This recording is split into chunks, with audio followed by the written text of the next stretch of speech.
भारत, लोग और अर्थव्यवस्था, कक्षा 12 का भूगोल, मानव बस्तियाँ, चौथा अध्याय का प्रश्न उत्तर इस वीडियो में हम आपको बताएंगे। आइए शुरू करते हैं मानव बस्तियों का प्रश्न उत्तर। बहुविकल्पी प्रश्न दिए हुए हैं, जिसमें से 4 विकल्पों में से किस सही उत्तर को चुनना है। निम्नलिखित में से कौन सा नगर नदी तट पर अवस्थित नहीं है, यानी कि ये 4 विकल्प दिए हैं, इनमें से एक विकल्प कौन सा है जो नदी के तट पर नहीं है। इसका उत्तर है खा भोपाल। भोपाल किसी नदी के किनारे नहीं अवस्थित है। अगला प्रश्न है, भारत की जनगणना के अनुसार निम्नलिखित में से कौन सी विशेषता नगर की परिभाषा का अंग नहीं है। पहला है जनगणना घनत्व 400 व्यक्ति प्रति वर्ग किलोमीटर, खा नगर पालिका नियम का होना, और गा है 75% से अधिक जनसंख्या का प्राथमिक खंड। इसका गा उत्तर सही है, 75 से अधिक जनसंख्या का प्राथमिक घनत्व। निम्नलिखित में से किस पर्यावरण में परीक्षित ग्रामीण बस्तियों की अपेक्षा नहीं की जा सकती है।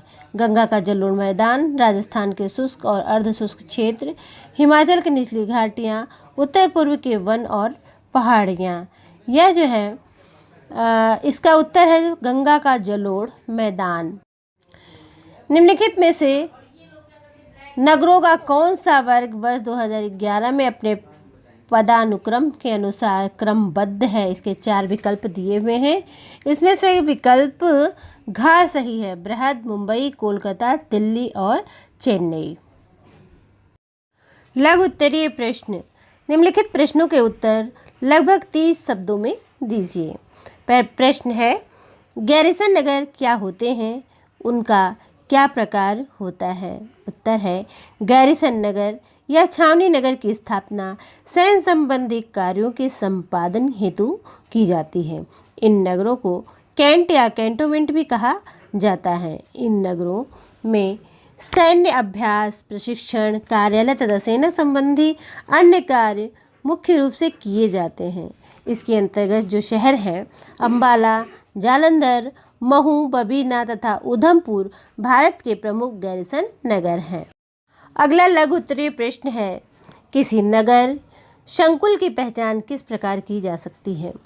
इसका उत्तर है एक नगरीय संकुल में निम्नलिखित 3 संयोजकों में से किसी एक संयोजक हो सकते हैं, जैसे एक नगर तथा उसका संलग्न विस्तार, विस्तार सहित अथवा बिना विस्तार के 2 या 2 से अधिक सटे हुए नगर, तथा एक नगर और उससे सटे हुए एक या एक से अधिक नगरों का निर्माण। यानी कि ये जो संकुल नगर की पहचान है, एक दूसरे से सटे नगर हो या एक से अधिक नगर एकदम पास पास सटे हों, उसे हम नगरीय संकुल कहते हैं।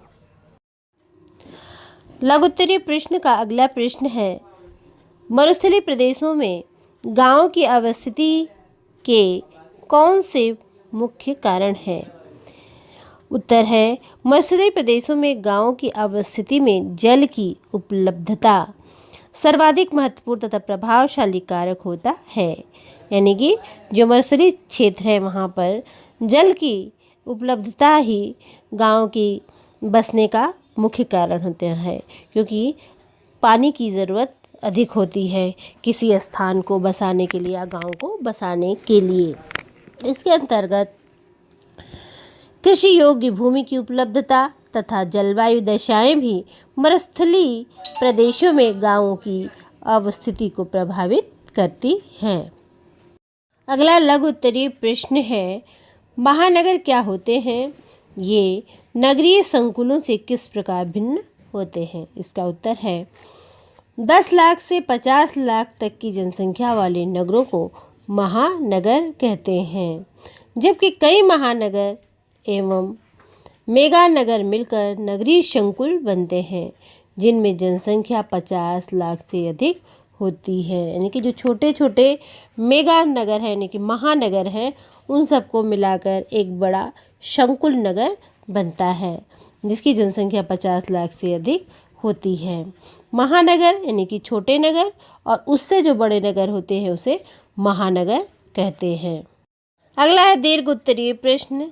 इन प्रश्नों के उत्तर लगभग 150 शब्दों में देना होता है। इसका पहला प्रश्न है, विभिन्न प्रकार की ग्रामीण बस्तियों के लक्षणों की विशेषता बताइए और विभिन्न भौतिक पर्यावरणों में बस्तियों के प्रकारों के लिए मुख्य रूप से उत्तरदायी कारक कौन से हैं। इस प्रश्न का उत्तर हमने पिछले वीडियो में विस्तार से पढ़ा दिया है। ग्रामीण बस्तियों के प्रकार तथा ग्रामीण बस्तियों की उत्पत्ति तथा विकास को प्रभावित करने वाले कारक। इसका उत्तर है इस प्रकार है, ग्रामीण बस्तियों के प्रकार। ग्रामीण बस्तियों के प्रकार निम्नलिखित ग्रामीण बस्तियों के प्रकार निर्मित क्षेत्र से विस्तार तथा घरों के मध्य की दूरी द्वारा सुनिश्चित होते हैं।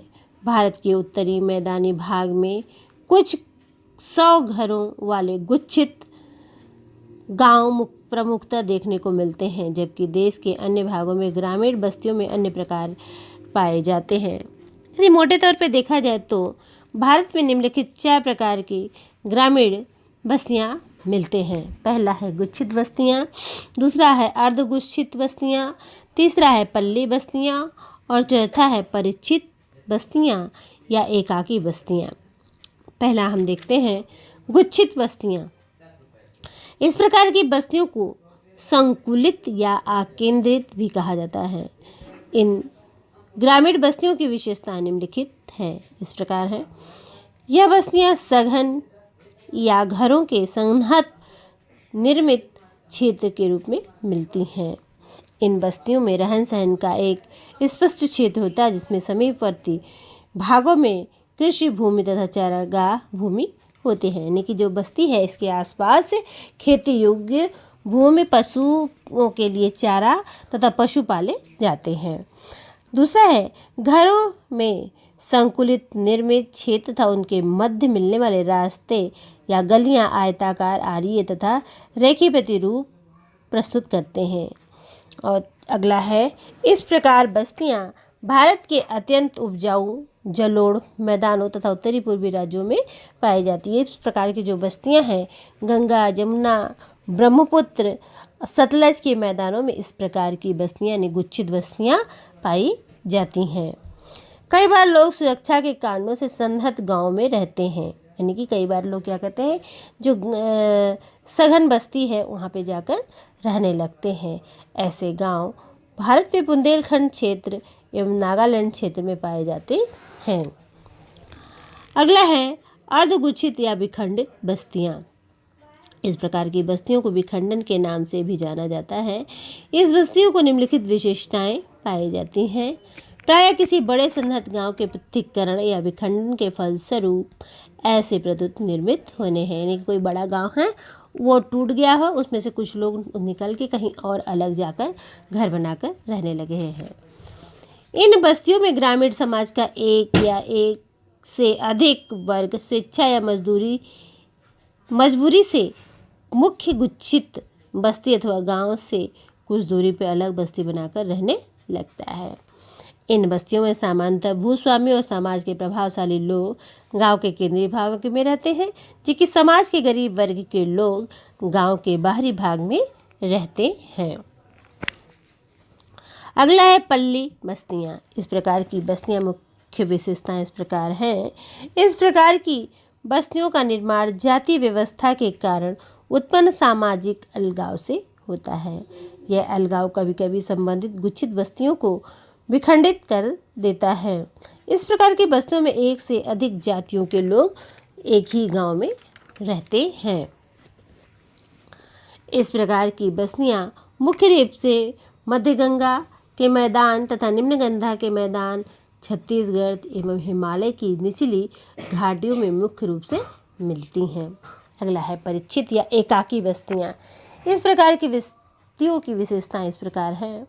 यह बस्तियां सुदूर जंगलों में तथा छोटी पहाड़ियों की ढालों पर खेतों अथवा चारागाहों में एकाकी रूप से मिलती हैं।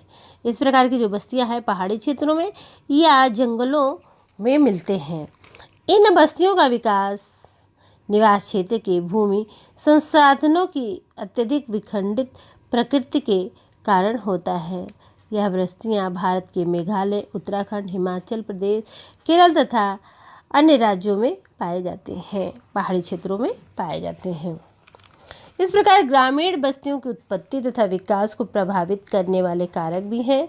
जल की उपलब्धता, जिन क्षेत्रों में भूगर्भिक जल के साथ साथ सतही जल की पर्याप्त उपलब्धता होती है, ऐसे क्षेत्रों में सामान्यतः सभी स्थानों पर पीने योग्य जल आसानी से प्राप्त हो जाता है, जैसे कुओं द्वारा, नलकूपों द्वारा, ट्यूबवेल के द्वारा पाए जाते हैं। अतः ऐसे क्षेत्रों में ग्रामीण बस्तियां का बसाव होता है, अधिक होता है।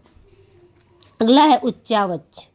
भारत के जिन क्षेत्रों में समतल भूमि के साथ उपजाऊ मिट्टी तथा जल की उपलब्धता रहती है, इन क्षेत्रों में कृषि कार्यों पर निर्भर मानवीय अधिवासियों का सघन विकास देखने को मिलता है। जलवायु। जलवायु, जिन भागों में जलवायु की दशाएं कठोर मिलती है, उन भागों में मानवीय अधिवास बहुत कम मिलते हैं। अब कठोर जलवायु कहाँ मिलेंगी? जैसे ऊंचे पहाड़ों पे जहाँ पे सदा बर्फ जमी रहती है, उन क्षेत्रों में मानव अधिवास कम मिलते हैं या दूर दूर पाए जाते हैं। या मरुस्थलीय क्षेत्रों में जहाँ पर बहुत गर्मी पड़ती है, उन क्षेत्रों में भी मानवीय अधिवास बहुत कम पाए जाते हैं या मानव को ये जलवायु कम आकर्षित करते हैं। चौथा है सुरक्षा। जिन क्षेत्रों में चोर या लुटेरों से असुरक्षा की भावना रहती है, वहाँ मानवीय अधिवास संगठित एवं सघन होते हैं, कि वहाँ सब एकजुट होकर एक साथ मिलकर पास पास ही बसे रहते हैं। जबकि जहाँ पे इस तरह का भय नहीं होता, चोर लुटेरों का, असुरक्षित क्षेत्रों में जहाँ चोरी डकैती आदि का भय नहीं होता है, वहाँ ग्रामीण बस्तियाँ बिखरे बिखरे फैले फैले मिलते हैं। भूमि की उत्पादकता। जिन क्षेत्रों में सिंचाई की सुविधा के साथ साथ मिट्टी में पर्याप्त उर्वरकता विद्यमान रहती है, उपजाऊ मिट्टी होती है, उन क्षेत्रों में जनसंख्या के भरण पोषण की क्षमता अधिक रहती है, जिसके कारण वहाँ पर ग्रामीण बस्तियाँ सघन रूप से मिलते हैं। ये है ग्रामीण बस्तियों की उत्पत्ति तथा विकास को प्रभावित करने वाले कारक। इस प्रकार से यह प्रश्न, जो दीर्घ उत्तरीय प्रश्न है, इसका उत्तर इस तरह लिखा जाएगा जो अभी हमने आपको बताया है। इस प्रश्न का लघु उत्तरीय प्रश्न भी बनता है, जो आपके एग्ज़ाम में, बोर्ड परीक्षा में पूछे जा सकते हैं।